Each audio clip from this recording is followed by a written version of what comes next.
Sana ha. Tamam Mehmet aldı. Onca katayım lazım adamlar. Hadi.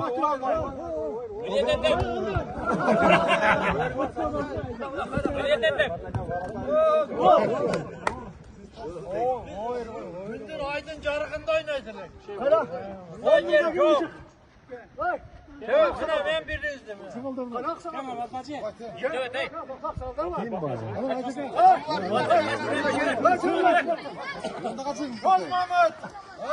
Çok Mehmet. Ya bak kalk abi. Oldu bırak. Hayır daha olmaz. Telefonu telefonu. Koş.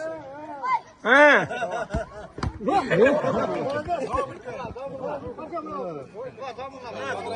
Daha şartlı korkmadık. Biz buna Aydın Carık'ında okuyacağız. Oynayacağız. Daha şartlı. Harbi Mehmet. Aman, Açık numara takıldın.